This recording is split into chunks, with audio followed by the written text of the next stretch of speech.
My name is Julia Habrecht. For those of you who I have not had the privilege of meeting previously, I serve as the headmaster at Emmanuel Lutheran School in Alexandria, Virginia. Prior to being adopted into the classical Lutheran educator world, I worked in in an art museum in Toledo, not too far from here, the Toledo Museum of Art, for about 12 years. So art and beauty is a passion of mine, and a little bit of background on how Emmanuel came to be thinking really intentionally about our classrooms and the common spaces we share. Of course, these principles apply to homes as well. But we had the opportunity to expand our school a number of years ago, doubling the square footage of our classroom space primarily. It allowed us kind of a blank slate, so to speak, in terms of classroom spaces, paint, what went on the wall, what didn't go on the wall, what went back up, what didn't go back up, not only for the new space, but all the existing space was renovated as well. So this provided an opportunity for intentionality. And although we don't all have that opportunity, I would encourage you, as we're going through this presentation, to be thinking as if you have a blank slate, and to be thinking about things intentionally, whether you're a homeschooler and you're thinking about the space in which the spaces you use in your home to specifically educate your children, or whether you're a classroom teacher, whether you're an administrator, your own office, common spaces, all of our spaces work together in this regard. I think we're all going to agree material matters. As Christians, right, we're dealing with material this morning. As Christians, right, we start with the assumption that the physical earth and body matter profoundly. God has made the world to be good. He said so. It is now fallen, but Christ came to earth. He incarnates himself to the point to be a physical man, so that we can be restored through his death and resurrection. So we exist both now and eternity as soul and body. Physicality matters. God created the heavens and the earth. Think of the instructions in the Old Testament of the building of the temple. These are specific. They involve beautiful things, specific woods and stones. As we tend to the cultivation, right, of our students and the nurture of their souls, so should we be thinking about their physical environments. We think about this in some regard, right? We all are putting things up on the wall. We can look around here. Someone thought, well, this would be a good thing to put up on the wall. You make these choices in your own homes and churches and schools. God has given us senses. Certainly sight is one of our senses. And so we give thanks for that and recognize that what we put in front of our children and our own eyes indeed matters. Now let's see if it will let me go to my next slide. Beauty matters. Our physical environments shape and teach us. Beauty is pulling us towards the good and the true. It stirs the imagination and points us to divine truth, certainly. What was on the screen is a picture of Emmanuel's nave and sanctuary. We recently were able to install a triptych and some altar artwork. We're really excited about that. We were in the nave and sanctuary this morning. What we look at is going to orient what we love, right? So God gives us a longing for beauty. He's created us in this way. So we should work to cultivate beauty in the world and in the spaces we occupy. God has placed us as stewards over his creation. So we should steward with our resources, steward well the material gifts that God has given us, our physical spaces, cultivating a habit of care and beautification. As classical Lutheran educators, I believe we have a distinct opportunity to celebrate beauty in a way that many other Christians do not. Our schools should be creating a culture of beauty and sharing our heritage of art and music with our students, preparing them to pass along this heritage, these riches to future generations. God has put his name on our children in their baptism, and we have the privilege then of training them so that they can understand the Word of God, the beauty he's created. Children encounter beauty in their vocations and in the Word of God, particularly the divine service. I recall a conversation with Dr. Korchak. Many of you know Dr. Korchak and have heard him at these conferences over the years. And we had a specific conference on beauty. And he urged us as classical Lutheran educators to use the language of beauty as a winsome defense of classical Lutheran education. So if the material matters and beauty matters, then our classroom spaces matter, the spaces where we gather. So whether it's our living room, our schoolroom, our school entryway, our offices, these spaces matter and should reflect our identity as classical Lutheran schools, cultivating students' love for truth, goodness, and beauty. We'll come back. This is one of our classrooms at Emmanuel. This is a teacher who loves Monet. You may be able to see the large arrangement of Monet images here at the top above the student cubbies.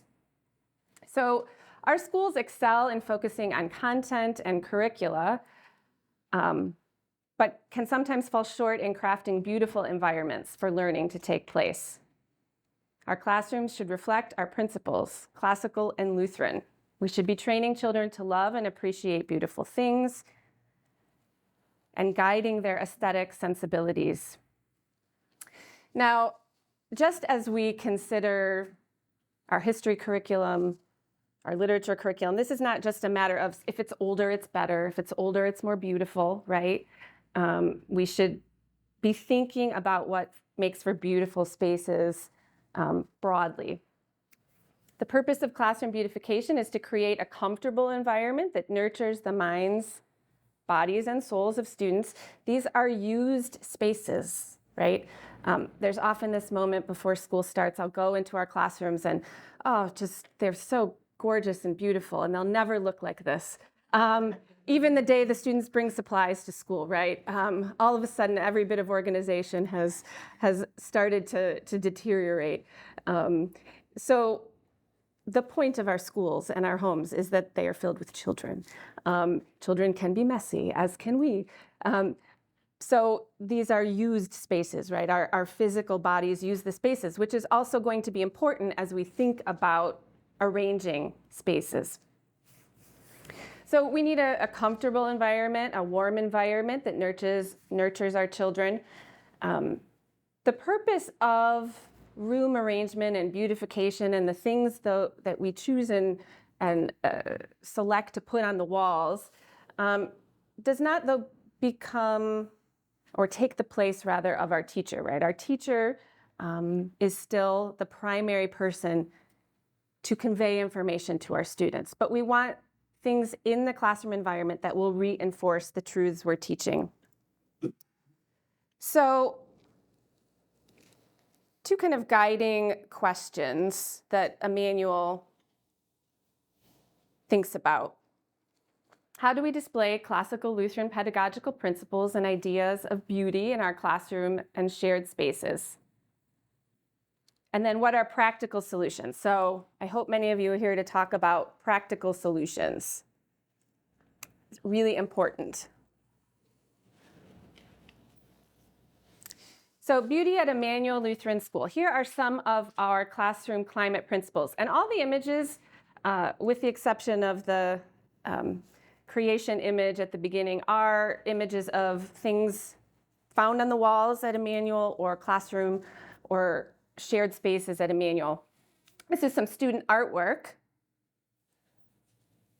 The Order of Chivalry, if you can't read it in the back. Fourth grader created this.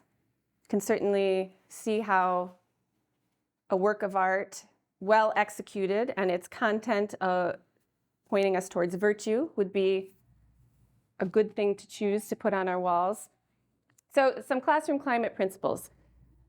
Our classrooms and spaces should be arranged well, warm and welcoming, orderly and calm, interesting and inspiring, conducive to learning and conversation, reflective of the level of trivium. So you're going to arrange an 8th grade classroom differently than a kindergarten classroom. All of these bullet points are in some handouts I will give you at the end. So feel free to take notes, but you'll have a lot of this. So arranged well. How are your student desks arranged? Have any of you before the year started ever sat in one of your students' desks and looked at what your students see? What's the focal point? Jump in. What's the focal point of what a student is looking at in class? The teacher, right? Usually behind the teacher is a board, right, of some sort. Okay. I'd encourage you, sit in one of your students' chairs if you can fit, and see what your students see. This may be eye-opening for you. For a manual, our spaces are going to include kind of distinct areas of the classroom as well. So we have kind of student arrangement, right? Seats, where students sit. I'd encourage you, if your students are facing one another, to rethink that.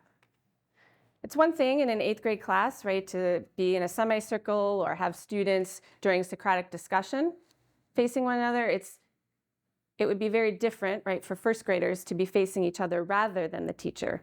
They're going to have more difficulty, especially at 1st grade, right? We don't need to tempt them towards something they already want to do, which is talk to their neighbor during class. We want to orient them towards our teacher. Okay?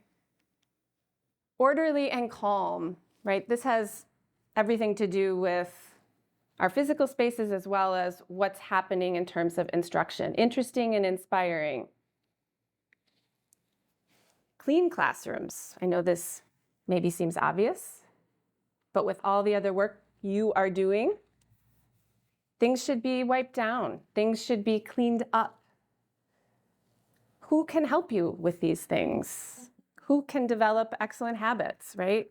Are we building into our school day and rhythms of the day in each particular class time for students to participate in the cleaning up of their items, the organizing of their items? If not, this is a wonderful opportunity to develop habits among our young people and to lessen the burden for you. There are certain things they aren't able to do, but many things they are quite capable of doing, especially if it happens every day, right? Routine, structure, repetition, these are things that we value and that our students find comfortable. They know what to expect. So involve your students. Our whole conference is about habits. Involve your students in these jobs. We rethought a number of years ago about how many notebooks, notebook paper, 3x5 cards, all kinds of things our older students were bringing to school and the space they had to store it. We don't use lockers at a manual. We use the cubbies you saw in a previous slide. We had them bringing more things to school than we had room to store. And then I was extremely frustrated at how messy their cubbies were every time I came into the classroom. Well, we've not set them up for success. Are there common places where you can store things like notebook paper and pencils that everyone brings at the beginning of the year? Are there other ways to pare down those kinds of things, those kinds of supplies? So set yourself up for success in this regard. Okay, too much of me talking, more of you talking is up next. So I encourage you, even if in a simplified form, to incorporate this staff exercise, or in your home, you could think about it in a slightly modified version. I've run this staff development exercise a number of times, and I'm going to hand out in groups. When I do this with faculty, I have these images taped to a wall, and we'll have pairs or groups depending on the number of staff come up. You're going to receive a stack of images in your group. I'm just going to spend a few minutes. You need to pick one of the images that you think includes a beautiful classroom or elements of a beautiful classroom. I have some guiding questions as well. So pick one or two of the questions. We'll just spend a few minutes on this to spark some discussion before we talk about some other examples at Emmanuel. And maybe, Christina, could I have you help with this? And I'll bring you a stack. Yes. And just jump in. Feel free to note things you love or don't love, or again, use the guiding questions. Let's see. How about everyone down here? Can maybe a few of you join here, and we'll maybe could have someone hold some of those up. I'll take some. You give me half the staff. Great.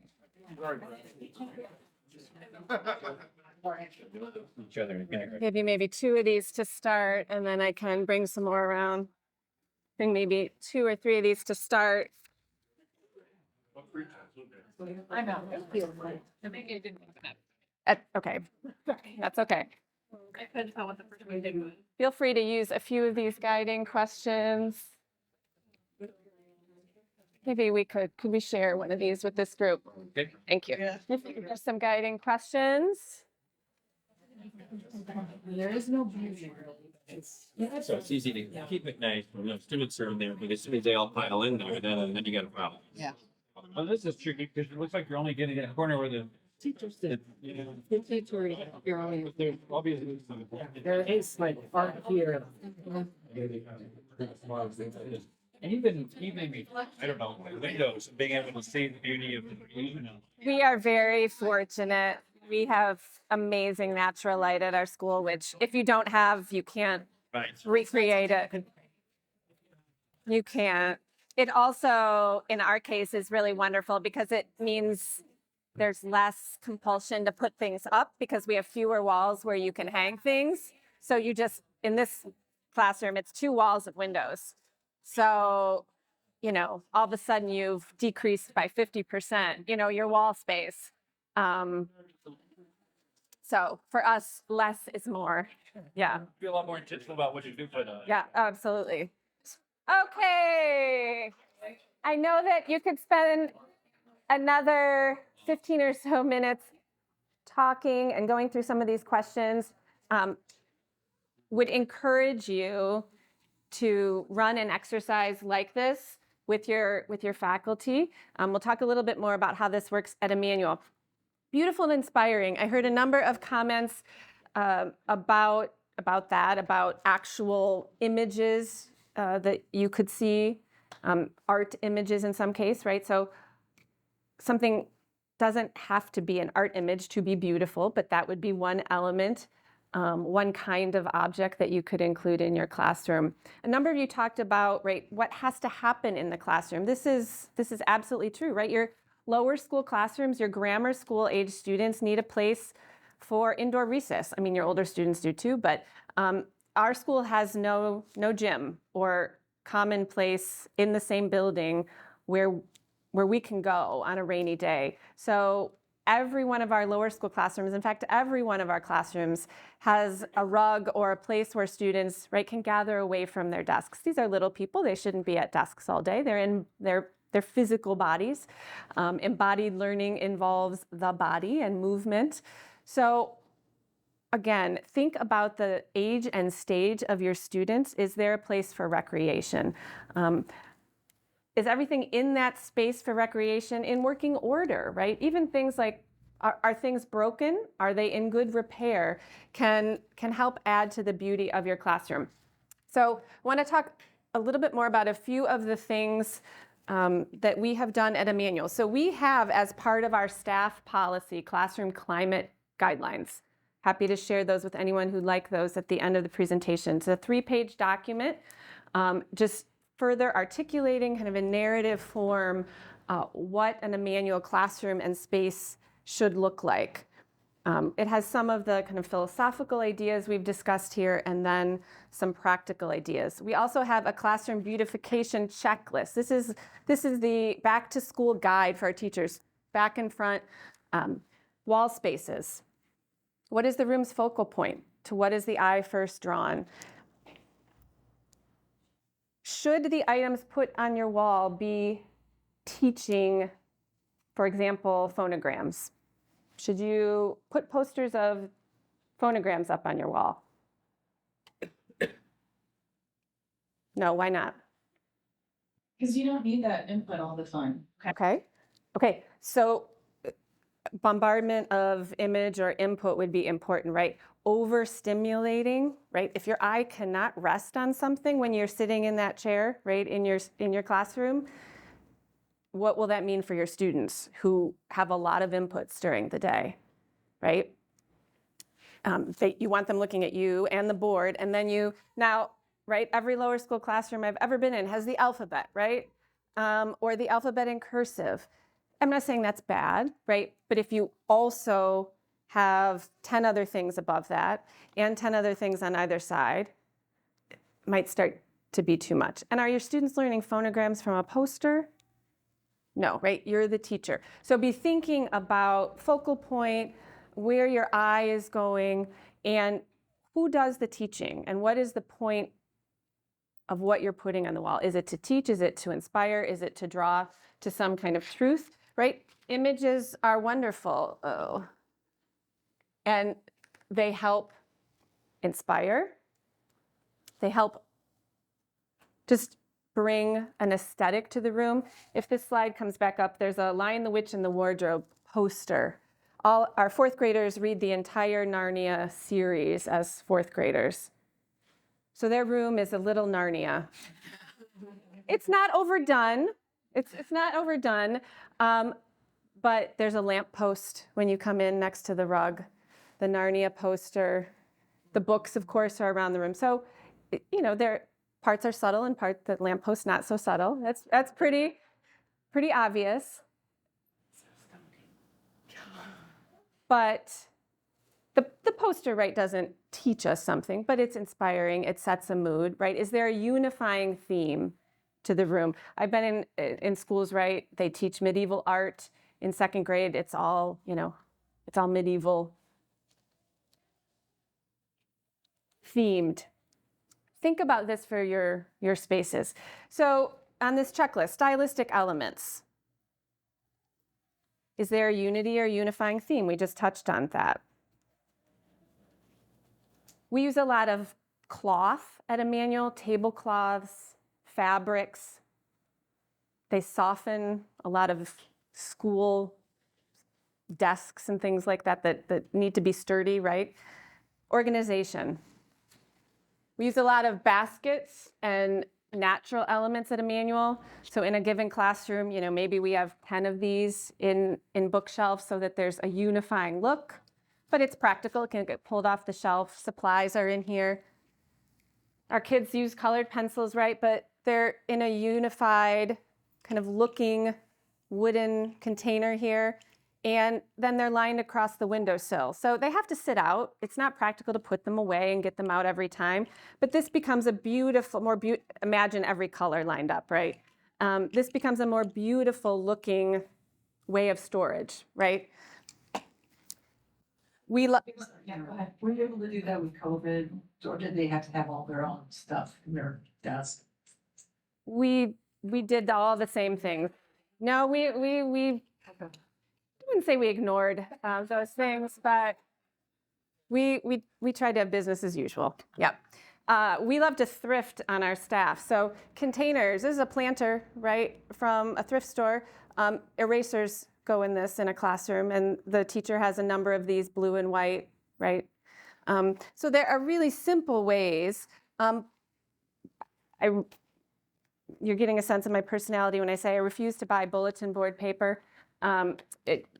Find something else, fabric, more interesting paper. There are all kinds of options that don't have to cost a lot of money, although resources are a part of this discussion, right? Something beautiful and natural. This just tends to be stylistically what Emmanuel has done. The woods, the natural colors. You could see in some of the images the color of our walls a little warmer, right? Not quite so white or bright, but a little more warmth with the wall colors. Teacher organization, you don't get out of this, right? Are your supplies organized and tidy? Do you have every gift ever given to you by a student on your desk? Rotate those out. If you're going to hold on to them, that's wonderful.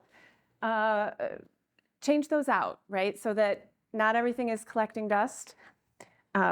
We have a lot of natural light at Emmanuel. We're very blessed. Maximize that if you have it. Plants, living things. Some of our teachers have more of a green thumb, some do not. We use also a lot of artificial greenery. Sometimes this might go on top of a bookshelf. Again, this also means if I put this on top of the cubbies, kids can't stack books on top of the cubbies, right? And then all of a sudden now, we have other organizational challenges. Succulents, if you can't keep, other plants alive, succulents are great. We like to fill our spaces with those as well. We at Emmanuel avoid a lot of primary colors, overly kind of gaudy, too many colors. We talked about this idea of our eye being too stimulated. Right, our kids are having all kinds of images thrown at them. When they come into the classroom, right, we want them to be, calm. Not because every moment of the day is quiet or contemplative. That's not necessary or what school is all about. But we want to minimize those physical distractions. Here's reading nooks, not just for little ones. This is our 7th grade homeroom. So again, our comfortable rug, minimal items on the bulletin board. We avoid text-heavy things on bulletin boards. Focus on images. Here's a cozy chair. Most of our upper school classrooms have this kind of reading nook. The lower school, more rugs, pillows, those kinds of items. So before the school year begins, again, sit in your student's chair, identify the room's focal point, declutter your desk. Remove and reevaluate 3 things hanging on the walls in your classroom.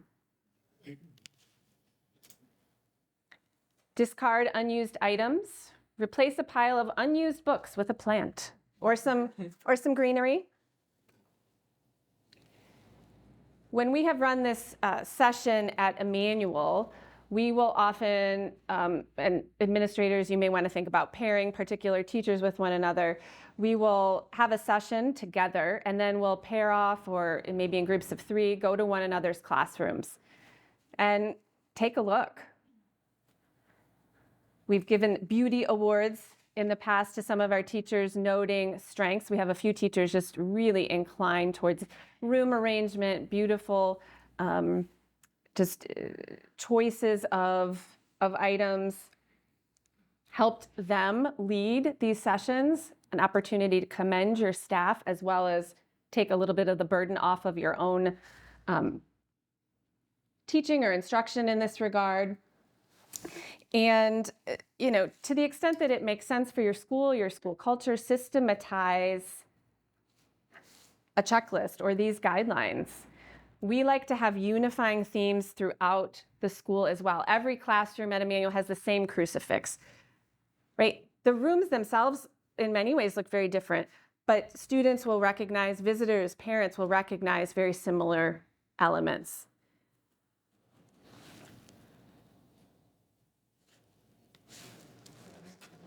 Some of you probably own Megan Schultz's church calendar. Every classroom has the same church calendar. This is also a teaching tool, right, for our students that is the same every year, right? They are comfortable knowing where to find the season of Trinity. And there's a unifying element, despite the differences that there should be among classrooms. Here's a great example. This is one of your, ugly paper sorters that we need. Oh, goodness gracious. Don't touch the wall either. Right? Even if you order the cardboard ones, they're white. They're just ugly. Spray paint them. It's an easy fix to beautify something that you need, right? Almost every classroom needs some kind of paper sorter, right? This is a practical thing. This is our less than beautiful undercroft. Many of you have been there. Our teacher work days, I put tablecloths. I just invested in 12 simple tablecloths. Putting over a table like this is just more inspiring. It's just like, oh, I want to come here, sit with my colleagues, and then I roll out the rug, right? It just adds color and beauty to a room that is uninteresting. Another unifying element for us, we have many of you select a scripture passage or a hymn of the year. We have these blown up, through Vistaprint or Shutterfly. This is a relatively large canvas. We bookend our main hallway, one with the hymn and one with the verse. On our lower level, our second and third graders, Anna Beck Musman in the back taught in one of those classrooms, and they feel like you're in the basement a bit and a little out of the way. We made smaller ones, right? So with the same crucifix, right, that you see in the entryway and on our top floor as well. So some unity among the floors, not that everything would be repeated. And then we sell those at our auction. Come to our fundraising session later and can talk about that. But right, great opportunity for those to end up in the hands of our families. This is our theology space. In the fourth grade, that's another must-have element in all of our classrooms. So a dedicated kind of family altar, right? Our homeschoolers are doing this brilliantly and have inspired our brick and mortar schools, right? One of the elements of beauty in schools is to be more like the home. A comfortable space, an inviting space, and in this case, the family altar. So that's where you'll see our church calendar, usually some religious artwork, candle, Bible, different things for different age students. In the lower school, that's at a carpet space where they're sitting, hearing God's word, doing their memory work every morning. So I have a number of handouts that I'm happy to provide. Would just encourage you, feel free to look at any of the other items I brought here today, but just encourage you, I know it's probably not practical to take down everything in your classrooms and start from square one, although if you can, I definitely encourage it. Find a trusted colleague to come into your room and be really honest with you.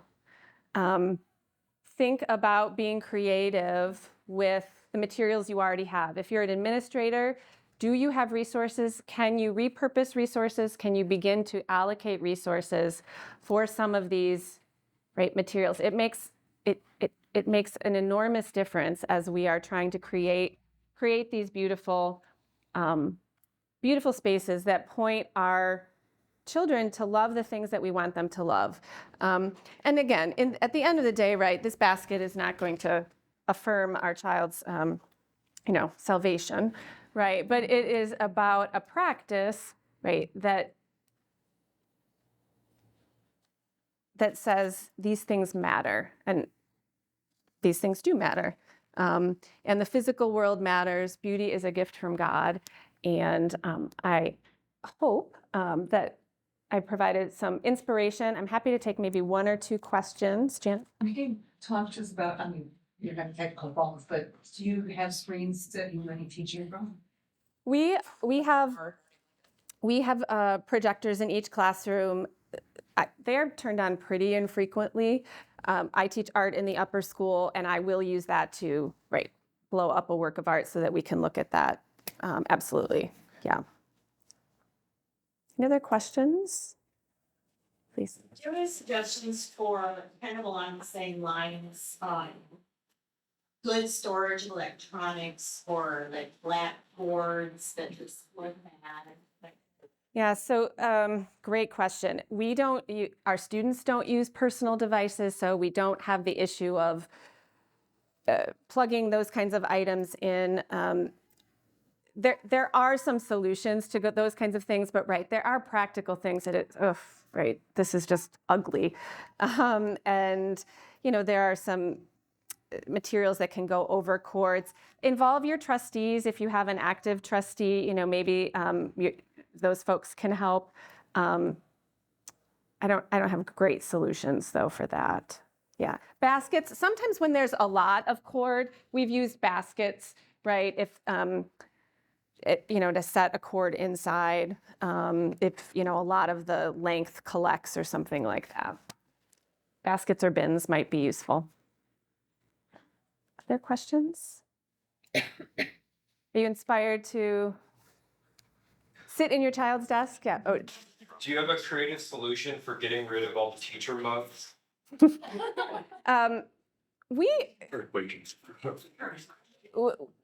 Yeah, great question. Lovingly.